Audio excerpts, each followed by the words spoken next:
J'ai ajouté 3 œufs à la banane et le résultat était incroyable. Si vous êtes déjà curieux de savoir ce que c'est, suivez-moi, vous allez adorer cette recette. Dans un blender, nous ajouterons 3 bananes moyennes coupées en tranches et 3 œufs entiers. Puis, ajoutez une tasse de lait. J'utilise du lait entier, d'accord? Et une demi-tasse d'huile. Battez bien ces ingrédients. Mes amours, vous allez bien? Et d'où parlez-vous? Et ensuite je viendrai te faire un gros bisou. Ajoutons le sucre petit à petit. Ici, j'utilise une tasse. À cause de la banane, nous n'utilisons pas une tasse et demie, comme d'habitude. Et je vais le déplacer dans un conteneur. Regardez comment notre mélange a tourné. Nous utilisons également une tasse de farine sans levain. Tamisez-le pour qu'il n'y ait pas de grumeaux dans la pâte. Faites-moi savoir ce que vous pensez de cette recette. Vos commentaires sont très importants pour notre travail. À l'aide d'un éplucheur de pommes de terre, mélangeons bien le tout.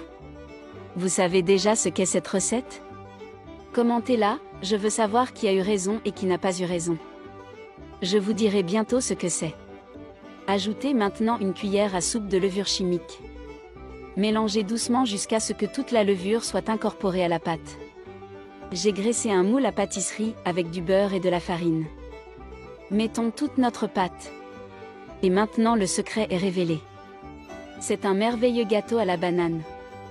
Mettons-le dans le four préchauffé à 180 degrés pendant 40 minutes. Et notre petite recette est prête. Mon moule a un fond amovible, mais dans le moule normal, c'est super facile de le démouler aussi. Le gâteau était très moelleux, sans compter qu'il est super économique.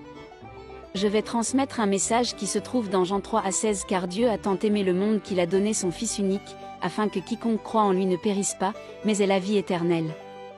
Ce texte dit que Dieu nous aime tellement qu'il a envoyé Jésus pour prendre la punition de nos péchés à notre place.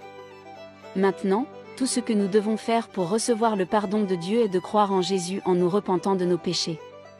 Par Jésus, nous sommes libérés de la condamnation et avons accès à Dieu et à la vie éternelle. Merci d'avoir regardé cette vidéo. À la prochaine fois. Au revoir, au revoir.